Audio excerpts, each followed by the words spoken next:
एक रात अकबर के महल से एक अनमोल हीरा चोरी हो गया। अकबर गुस्से से तमतमा उठे। उन्होंने सैनिकों को आदेश दिया कि चोर को तुरंत पकड़ा जाए। कुछ दिनों की खोज के बाद भी सैनिकों को कोई सफलता नहीं मिली। अकबर निराश हो गए। उन्होंने अपने दरबारियों को बुलाया और उनसे चोर को पकड़ने का कोई उपाय सुझाने के लिए कहा। तभी बीरबल आगे आए। उन्होंने कहा, हुजूर, घबराने की जरूरत नहीं है। मुझे लगता है कि मैं चोर को पकड़ने में आपकी मदद कर सकता हूँ। अकबर को खुशी हुई।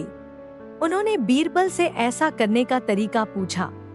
बीरबल ने मुस्कुराते हुए कहा, हुजूर, कल सुबह आप दरबार में सभी दरबारियों और शहरवासियों को बुलाइए।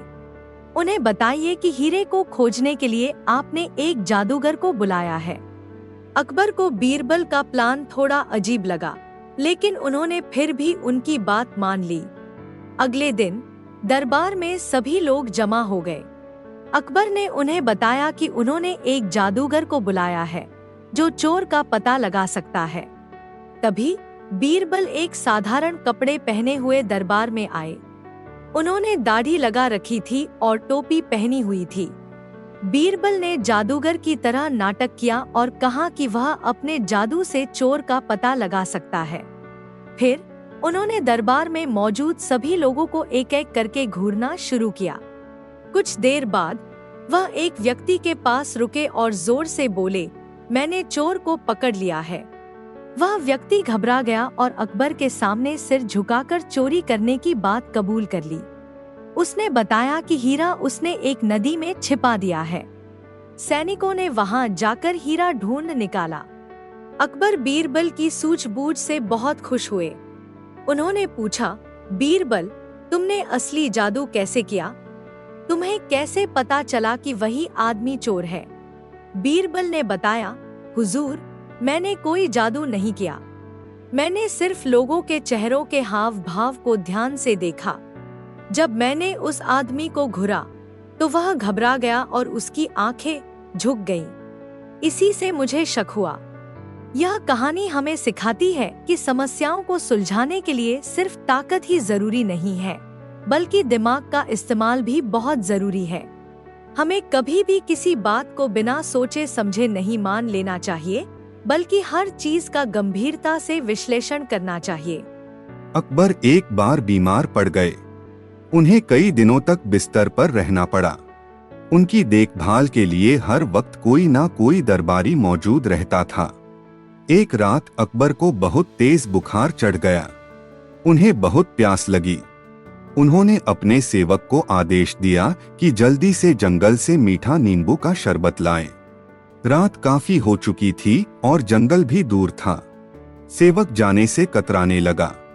उसने कहा, हुजूर, रात बहुत हो गई है। जंगल में जानवर भी निकल सकते हैं। सुबह ले आता हूँ शरबत। अकबर बहुत कमजोर थे। वह बहस नहीं कर सकते थे। उन्होंने उदास होकर कहा, ठीक है, सुबह ले आना। लेकिन सुबह होने से पहले ही अकबर की तबीयत बिगड़ गई। कुछ ही देर बाद उनका देहांत हो गया। अकबर की मृत्यु के बाद जहांगीर गद्दी पर बैठे। एक दिन दरबार में उस सेवक को कोई जरूरी काम मिला। वह जहांगीर से इजाजत मांगने आया कि वह जंगल जाकर एक जरूरी चीज ले आए। जहांगीर ने पूछा, क्या जरूरी चीज है जो जंगल से ही लाई जा सकती है? सेवक घबरा गया। उसे याद आया कि उसने अकबर को दिया हुआ वादा पूरा नहीं किया था। उसने सिर झुकाकर सारी कहानी जहांगीर को सुना दी। जहांगीर ने कहानी सुनकर कुछ नहीं कहा, लेकिन उन्होंने उस सेवक को जंगल जाने की इजाजत नहीं दी। उन्होंने कहा, तुम वादा तो पूरा नहीं कर सके, लेकिन मैं अपने पिता को दिया हुआ वादा पूरा करूंगा। जहांगीर ने आदेश दिया कि महल के रसोइये ताजा नींबू का शरबत बनाएं। फिर उन्होंने वह शरबत अकबर की कब्र पर ले जाकर चढ़ाया। उन्होंने माफी मांगी कि उनके पिता को इतने दिनों बाद ही वह शरबत मिल पाया। इस कहानी से सीख मिलती है कि वादा करना आसान होता है, लेकिन उसे पूरा करना बहुत जरूरी होता है। टूटा हुआ वादा दिल दुखाता है और भरोसा तोड़ता है। हमें हमेशा वही वादा करना चाहिए जिसे हम पूरा कर सकें। अकबर के दरबार में एक बार दो आदमी आपस में झगड़ रहे थे। दोनों ही यह दावा कर रहे थे कि एक तोता उनका है। एक आदमी का कहना था कि वह तोता उसके बगीचे से उड़कर आया है, वहीं दूसरा आदमी कह रहा था कि उसने तोते को जंगल से पकड़ा है। अकबर को यह फैसला करना मुश्किल हो गया कि तोता असल में किसका है। उन्होंने बीरबल को बुलाया और उनसे इस मामले को सुलझाने के लिए कहा। बीरबल ने दोनों आदमियों को ध्यान से देखा। फिर उन्होंने एक तरकीब सोची। उन्होंने दरबारियों को कुछ मिठाई लाने का आदेश दिया। जब मिठाई आई तो बीरबल ने उसे दो अलग अलग थालियों में रख दिया। फिर उन्होंने दोनों आदमियों को बुलाया और उनसे कहा, देखो, मैंने दो थालियों में मिठाई रखी है। एक थाली में मीठी रोटी है और दूसरी थाली में मेवे हैं।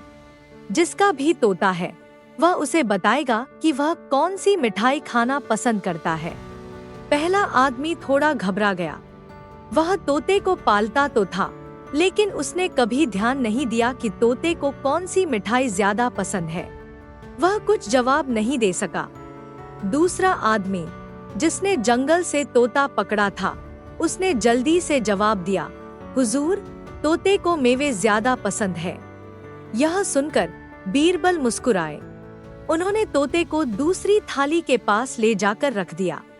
तोते ने बिना किसी हिचकिचाहट के मेवे खाने शुरू कर दिए। इस तरह बीरबल ने अपनी सूझबूझ से असली तोते के मालिक का पता लगा लिया। पहला आदमी अपना दावा साबित नहीं कर सका क्योंकि वह तोते की पसंद के बारे में कुछ नहीं जानता था। अकबर बीरबल की बुद्धि से बहुत प्रभावित हुए। उन्होंने बीरबल की तारीफ की और कहा कि उनकी सूझबूझ की वजह से ही सच्चा इंसाफ हो सका। अकबर को युद्ध के मैदान से एक गुप्त संदेश मिला। संदेश एक कपड़े के टुकड़े पर लिखा हुआ था, लेकिन वह किसी अजीब सी भाषा में लिखा गया था। अकबर को समझ नहीं आ रहा था कि संदेश में क्या लिखा है। उन्होंने दरबारियों को बुलाया और उनसे संदेश को पढ़ने के लिए कहा, लेकिन कोई भी दरबारी उस भाषा को नहीं समझ सका। अकबर परेशान हो गए। उन्हें जल्द से जल्द संदेश का अर्थ जानना था। तभी बीरबल दरबार में आए। उन्होंने देखा कि अकबर बहुत परेशान हैं। उन्होंने पूछा, हुजूर, क्या हुआ? आप इतने परेशान क्यों दिख रहे हैं? अकबर ने बीरबल को वह गुप्त संदेश दिखाया। बीरबल ने ध्यान से संदेश को पढ़ा। उन्हें उस भाषा के कुछ अक्षर पहचानने में थोड़ी देर लगी, लेकिन फिर उनके चेहरे पर एक मुस्कान आ गई। हुजूर, घबराने की जरूरत नहीं है, बीरबल ने कहा। मुझे लगता है कि मैं इस संदेश को समझ सकता हूँ। अकबर को खुशी हुई। उन्होंने बीरबल से जल्दी से संदेश का अर्थ बताने के लिए कहा। बीरबल ने बताया कि संदेश युद्ध के मैदान से भेजा गया है और दुश्मन जल्द ही हमला करने वाले हैं। उन्होंने यह भी बताया कि संदेश में बताया गया है कि दुश्मन सेना कहां से हमला करेगी। यह जानकारी पाकर अकबर ने तुरंत अपनी सेना को सचेत कर दिया। उन्होंने दुश्मन के हमले का मुकाबला करने के लिए एक रणनीति बनाई। कुछ ही देर बाद दुश्मन सेना ने हमला कर दिया, लेकिन अकबर की सेना पहले से ही तैयार थी। उन्होंने दुश्मन के हमले को नाकाम कर दिया और उन्हें युद्ध में जीत हासिल हुई। युद्ध के बाद अकबर ने बीरबल की तारीफ की। उन्होंने पूछा, बीरबल, तुम उस अजीब भाषा को कैसे समझ पाए? बीरबल ने मुस्कुराते हुए कहा, हुजूर, यह कोई अजीब भाषा नहीं है। यह तो संदेशवाहक सैनिक के घावों पर लगी दवा का नाम है। उसने संदेश लिखने के लिए स्याही की जगह उस दवा का इस्तेमाल किया होगा। मैंने पहले भी उस दवा का नाम सुना था, इसलिए मुझे संदेश समझ में आ गया। अकबर को यह जानकर हैरानी हुई, लेकिन उन्हें यह भी खुशी हुई कि बीरबल की सूझबूझ की वजह से उन्हें युद्ध जीतने में मदद मिली। यह कहानी हमें सिखाती है कि संदेश स्पष्ट रूप से देने और समझने में कितना महत्व है। गलतफहमी से कई तरह की परेशानियां खड़ी हो सकती हैं। अकबर को बागवानी का बहुत शौक था। उन्होंने अपने महल के पास एक खूबसूरत बगीचा लगवाया था। उस बगीचे में तरह तरह के पेड़ पौधे, फूल और फल लगे हुए थे। अकबर को शाम के वक्त उस बगीचे में घूमना बहुत अच्छा लगता था। एक दिन अकबर बगीचे में घूम रहे थे कि उन्हें एक अजीब सी झाड़ी दिखाई दी। वह झाड़ी अन्य पेड़ पौधों से बिल्कुल अलग थी। उसकी पत्तियां चमकीली थी और उस पर कोई फल या फूल नहीं लगे थे। अकबर को उस झाड़ी के बारे में जानने की उत्सुकता हुई। उन्होंने अपने माली को बुलाया और उससे पूछा, यह कौन सी झाड़ी है? इस पर ना तो फल लगते हैं और ना ही फूल। माली ने जवाब दिया, हुजूर, यह एक विदेशी झाड़ी है। मुझे नहीं पता कि यह किस काम आती है।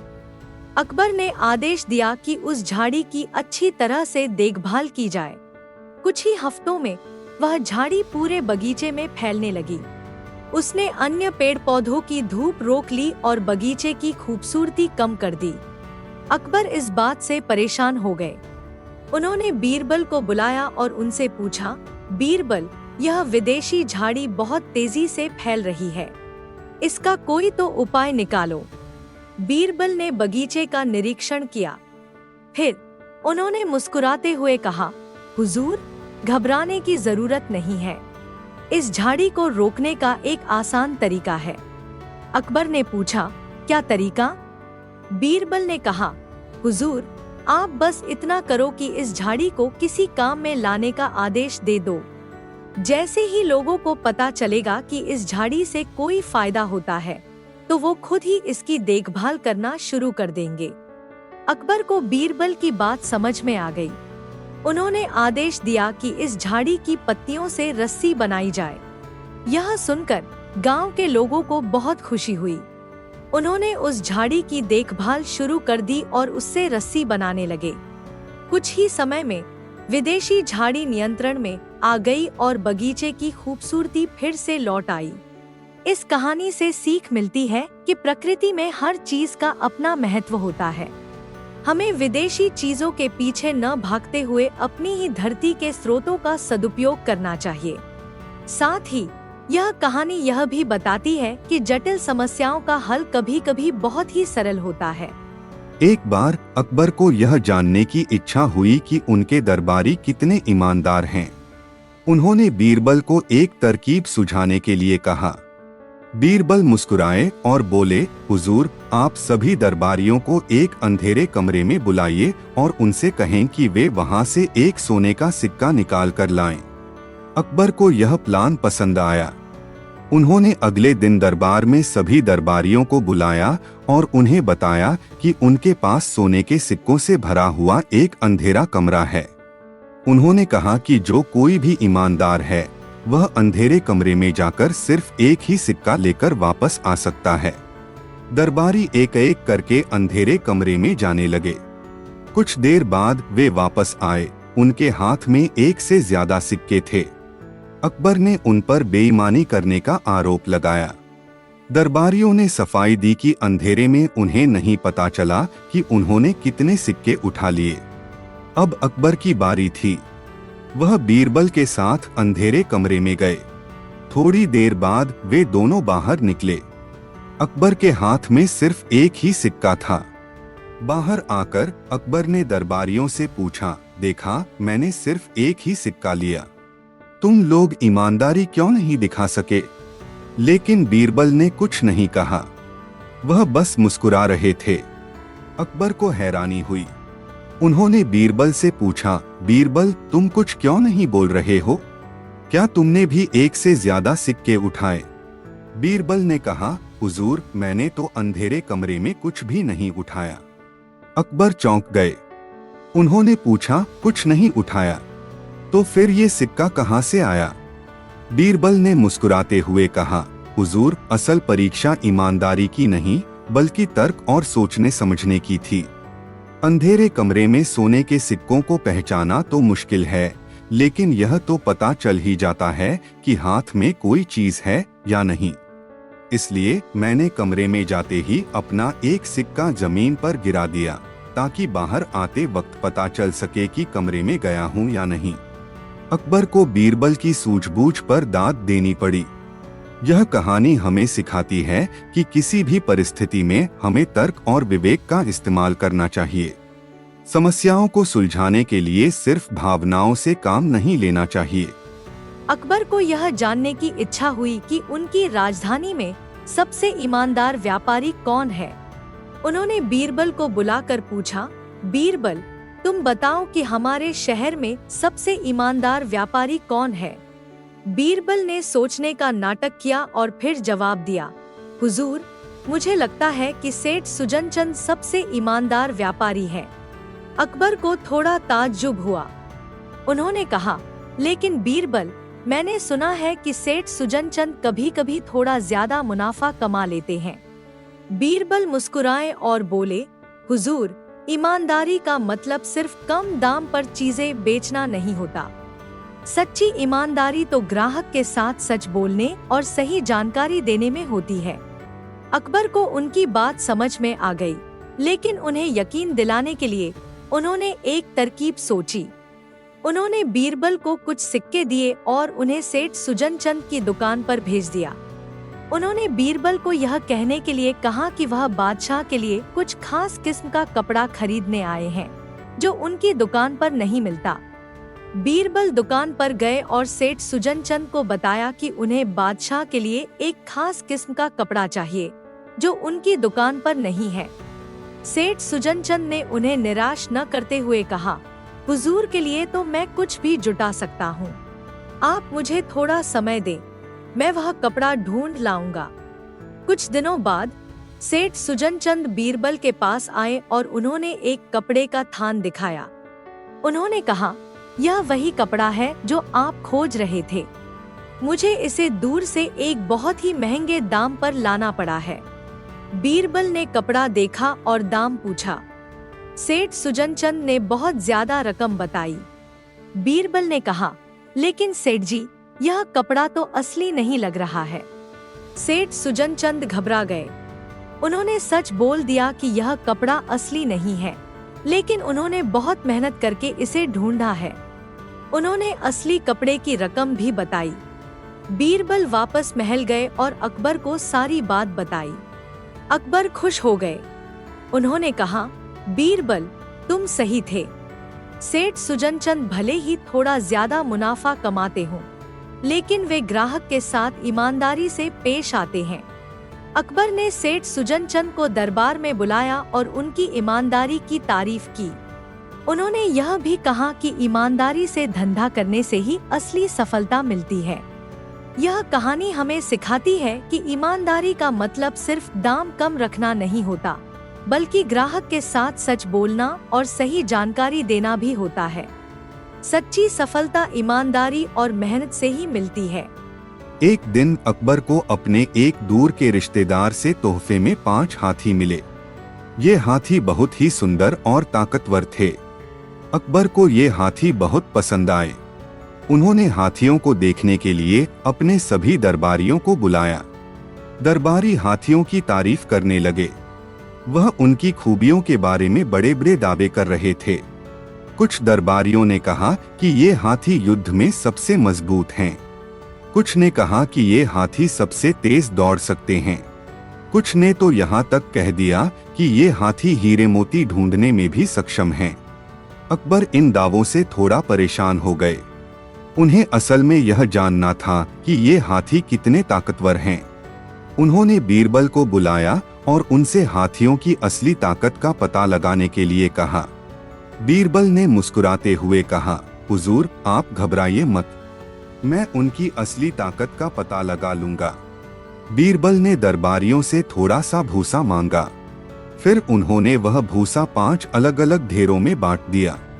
उन्होंने आदेश दिया कि हर हाथी को एक ढेर भूसा दिया जाए। हर हाथी को भूसा दिया गया। 4 हाथियों ने तो तुरंत ही भूसा खाना शुरू कर दिया, लेकिन 5वां हाथी सिर्फ भूसे को सूंघ रहा था और खा नहीं रहा था। बीरबल ने अकबर की तरफ देखा और मुस्कुराए। उन्होंने कहा, हुजूर, असली ताकतवर हाथी वही है जो भूसा नहीं खा रहा है। अकबर चौंक गए। उन्होंने पूछा, लेकिन बीरबल, भूसा ना खाने वाला हाथी तो कमजोर होगा। बीरबल ने समझाया, हुजूर, ये हाथी इसलिए भूसा नहीं खा रहा है क्योंकि उसका स्वाद उसे पसंद नहीं आया। वह शायद किसी और तरह का खाना खाने का आदी है। जो हाथी इतना समझदार है कि अपनी पसंद के हिसाब से खाना चुन सकता है, वही असली में ताकतवर होता है। अकबर को बीरबल की बात समझ में आ गई। उन्होंने माना कि पांचवा हाथी वाकई में सबसे समझदार और शायद सबसे ताकतवर भी है। यह कहानी हमें सिखाती है कि हमेशा दिखावे पर नहीं जाना चाहिए, बल्कि असलियत को परखने की कोशिश करनी चाहिए। कभी कभी बुद्धि और समझ ही असली ताकत होती है।